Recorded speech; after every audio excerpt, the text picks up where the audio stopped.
Welcome to City Inside Out Council Edition. I'm your host, Brian Callanan. A surge in federal immigration enforcement has many Seattleites on edge. But what can city leaders do to actually keep ICE agents from doing their jobs? Plus, is Seattle's Vision Zero plan delivering results? I'm talking with Councilmembers Alexis Mercedes Rinck and Eddie Lin about these issues and asking your questions too. Next on Council Edition.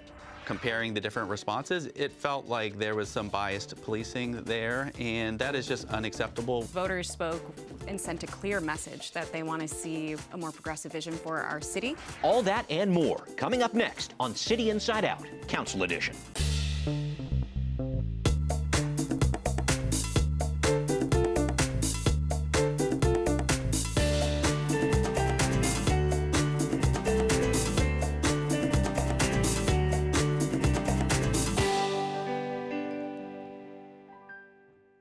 And here they are, Citywide Position 8 Councilmember Alexis Mercedes Rinck. Great to have you here. Thanks for having me, Brian. Also with us, Councilmember Eddie Lin from District 2 in South Seattle. Yesler Terrace down at Rainier Beach. Great to have you too. Great to be here. Thanks. And I was going to say Happy New Year, but that already feels like months ago at this point here. So I want to jump into it. You both won your respective roles in the November election. Congratulations to you both. Councilmember Rinck, let's talk about what you want to accomplish this term and maybe your thoughts about having some new members on the council, a new mayor, a new city attorney, a lot of new faces in Seattle right now. Certainly. It's an exciting time at City Hall, and voters spoke and sent a clear message that they want to see a more progressive vision for our city, really taking up the issues of affordability as a key priority. And so I'm excited to be chairing our Human Services, Labor, and Economic Development Committee this year and advancing an agenda of making sure our neighbors have everything that they need to thrive, while also working to make sure we have some good economic development activity with great paying jobs and supporting our amazing unionized workforce. Okay, thank you for that. Councilmember Lin, you jumped into your role early due to a special election to replace interim Councilmember Mark Solomon down in D2. You've been on the job since late November here. You're going to be chairing the Land Use Committee on the council, which is a very important role here. Talk to me about where you want to guide that committee, where you want to take this new and different Seattle city government we have going forward. Yeah, thank you so much, and just want to thank again the voters of District 2. Super excited to get to work on their behalf. Yeah, we'll be chairing the Land Use Committee. We have Phase 2 of the comp plan, which focuses on our transit corridors, our urban villages, and our long-term vision for our city. Affordability is a top concern that we heard on the campaign trail, and really we need to open up more of our city to create dense, affordable, walkable neighborhoods to help us transition away from our car-centric development, and so that's really going to be the bulk of that work for the comp plan for Phase 2. The other thing that just really look forward to is just being a strong voice for District 2 down at City Hall. A lot of public safety issues for District 2, and I want to sort of think broadly about public safety. SPD has done a survey for the past 2 years. Yes. Transit or traffic safety has been the #1 concern. So, as we think about public safety, and I know we're going to talk about ICE, they're creating public safety concerns particularly for District 2. So, there's a lot on the public safety front, and it's not just, there are the other concerns around gun violence that we need to address. But just want to lean into constituent services and meeting the needs of our district. Thank you. And I'll stay with you. And let's talk about ICE here, because the federal government has really ramped this up. ICE officers, immigration and customs enforcement here in Seattle, around the country. This issue was brought into sharp focus recently when an ICE officer shot and killed Renee Good in Minneapolis. I wanted to read an excerpt, if I could, of a press release you put out soon after that shooting. Here's part of it. Let me be clear, ICE is not welcome in Seattle. We don't want you here. As we see in Minneapolis, your lawless activity is not only threatening individuals and their families, but the physical safety of all our residents. I wanted to point out that a day before that release came out, 3 men were arrested by ICE in North Seattle. According to Seattle police, the federal officers were working out of an unmarked white van. I understand this idea that you don't want ICE in Seattle. I've heard that from a lot of folks, but what can the city really do to keep ICE out? Yeah.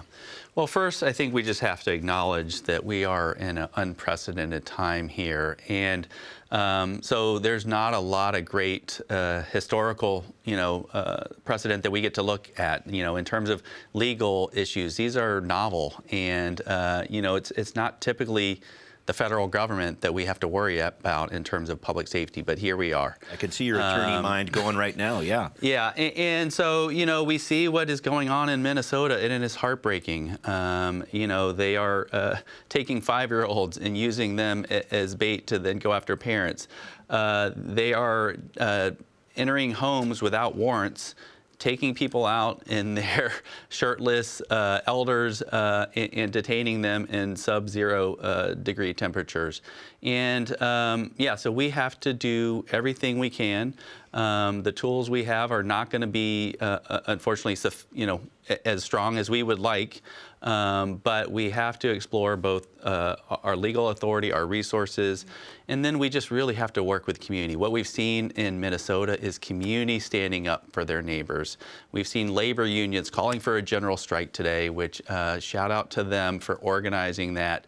We see neighbors in sub-degree temperatures rallying, making sure that their neighbors know if there's ICE activity, making it uncomfortable for these ICE agents, either in the street or at restaurants. And they're not welcome here.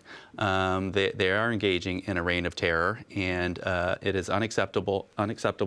It's cruel. I believe it is unconstitutional, and I think we're going to look back at this dark stain in our history.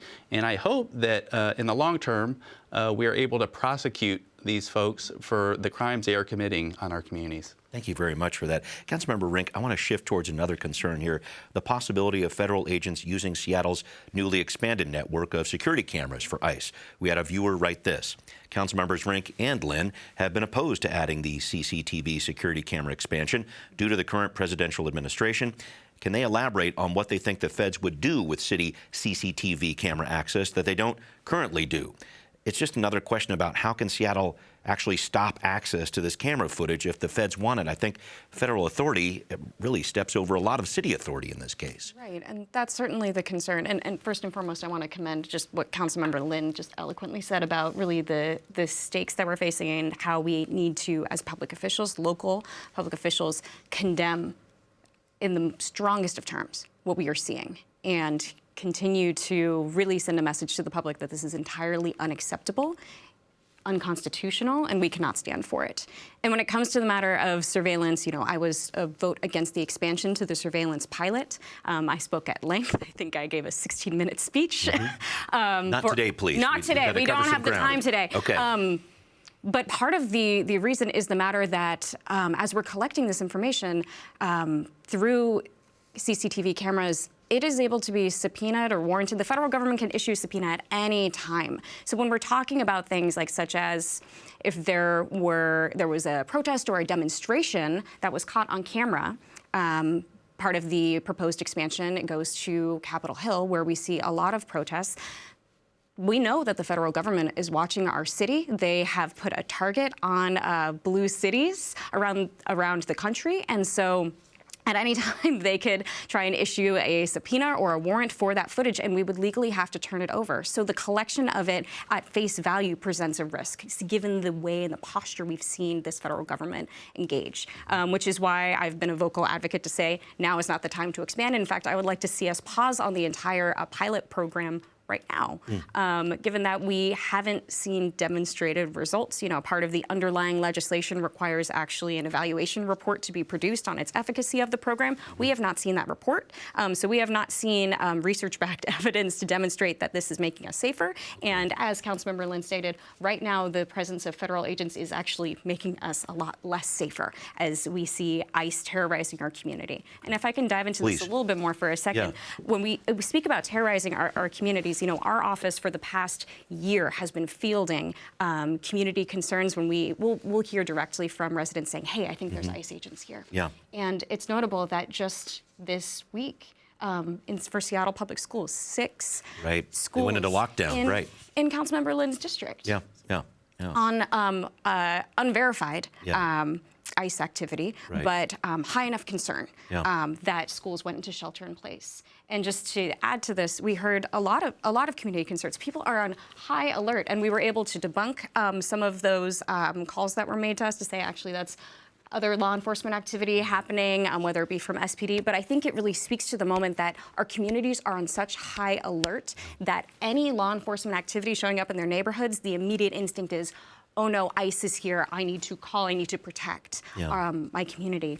And so I want to use this as an opportunity to inform the public about the concept of salute, which is if you see suspected ICE activity and you go to report it to the Washington Immigrant Solidarity Network hotline, 844-724 3737, and to remember the acronym SALUTE when you are sharing information. All right. Size and strength of the force that you see. Okay.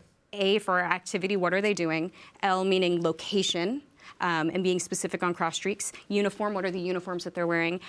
T meaning time, what time did you see them? And equipment and weapons. Okay, all right, there's a lot to be packed in there. And I do want to take this another direction if I could, just following up on these federal government concerns. And maybe I can stick with you here. The Trump administration has said it will cut funding to so-called sanctuary jurisdictions like the state of Washington in early February.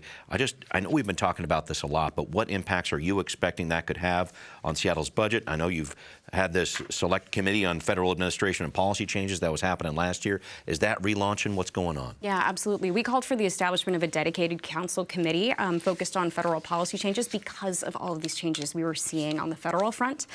We convened a number of times last year to unpack all of these policy changes and what they mean for our local work here. And I'm pleased to share that we'll be reestablishing this committee for this year. I will continue to chair it. Councilmember Kettle will be our vice chair. And we're working on scheduling that first committee date now. And that first topic is likely going to be on federal law enforcement, immigration, given everything that is happening. But on the funding front, we've come to understand, of course, our city receives direct funding from the federal government.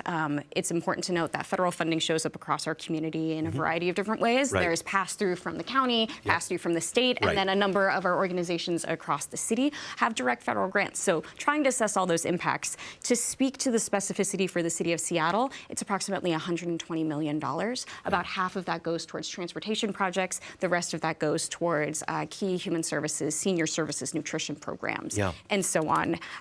We can, I think it's a better conversation with City Attorney Evans on the constitutionality of this, but I think it's important to note that our welcoming city policies are entirely legal and within accordance of state law. We are simply saying that as a city, we are going to have all of our services be accessible regardless of immigration status. Got it. What are you most concerned about when it comes to potentially federal funding being withheld from the city of Seattle? Councilmember Lin. Well, and definitely we have strong partners with City Attorney Erica Evans, with State AG Nick Brown, who, and the county as well. And I think we have a good track record on lawsuits against this administration, but we know that they will continue to get away with whatever they think they can, and they oftentimes disregard the courts or legal precedent. But withholding funding from a city just because because it's quote unquote a blue city, there's no justification for that. But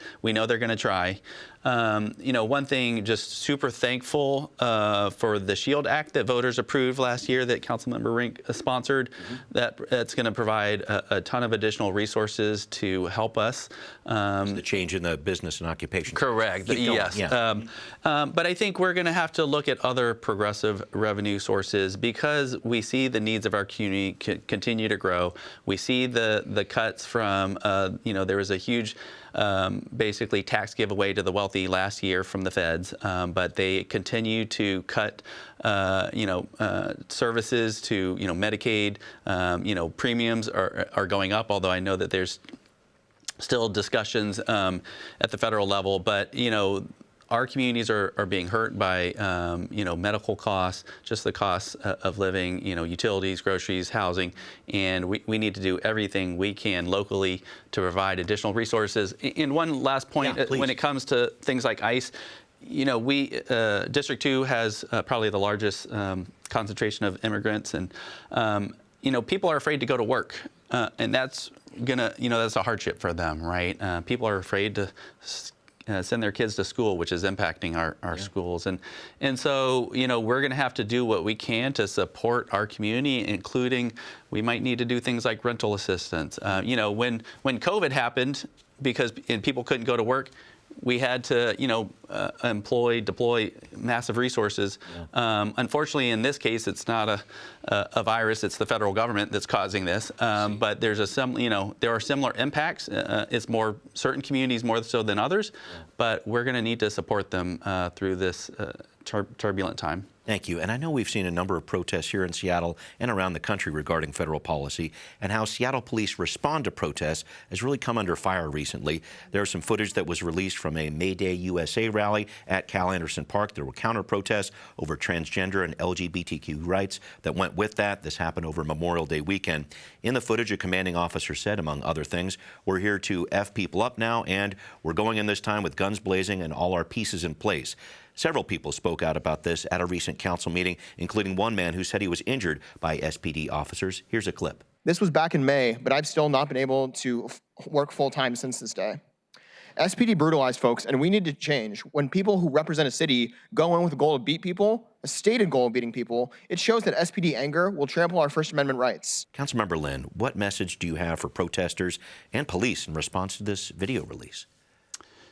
It was heartbreaking to hear the video footage. At the same time, I think a lot of people suspected that was the attitude because we saw how police responded to the protesters versus how they responded to the hateful rhetoric from the religious right group that was there. And so, comparing the different responses, it felt like there was some biased policing there, and that is just unacceptable. We've been working on this for over a decade. We just got out from under the consent decree, and yet we still have a lot of progress to make. I know that the Office of the Inspector General is doing an analysis of what happened, a Sentinel event review report, and that should be released soon, so I look forward to seeing that. But we have to improve. We cannot have biased policing. It creates a public safety. I mean, in this case, the police themselves were causing harm to our community, and so, but it creates mistrust between certain communities, and we need to be a welcoming city, and that means we need bias-free policing. Okay, Councilmember Rinck, we had a viewer write in about this as well. Wrote this: "Is there room to reduce spending on SPD despite the constraints imposed by the SPOG agreement? What oversight of SPD should the council be conducting?" So the council, of course, passed this recently, a 13% raise for Seattle's rank-and-file officers with SPOG, the Police Officers Guild. It's a deal that you and Councilmember Lin and Councilmember Saka voted against.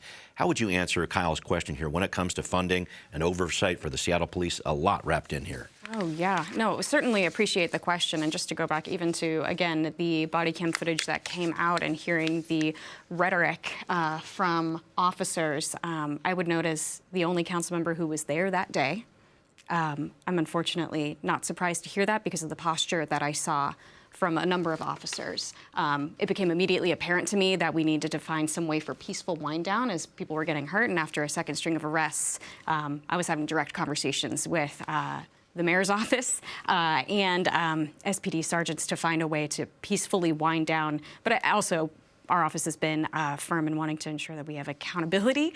And just hearing this recent development again, we just need to say again for the record, that kind of language and posture is entirely unacceptable and not what we should expect from our local law enforcement. And building on to this point, I was critical of the proposed SPOG contract because of the lack of accountability measures in place. What is it exactly that we are paying for as a city when we see officers engaging in harmful behavior and not being held accountable? And now we've rewarded that with very high wages, a wage increase. So all this being said, certainly this is something I'm going to be looking towards when we're talking about what is a challenging budget environment and high community need. I was disappointed to see that there was there's no police bargaining bill in this year's state legislative session. This is a part of the city's legislative agenda, and there was a bill last year from Representative Scott. Right. I have not seen one introduced so far this year. Short session, we'll see. Yeah. Fingers crossed, but TikTok. This is being able to address the issues around police bargaining on a statewide level is critical. The city has been clear on that position. We simply need improved accountability measures, and we'll keep as a council body, I would hope we continue to keep that pressure on because police accountability is something I would hope all residents agree is a really important matter. We want to make sure that we're addressing this. Okay, thank you. Please.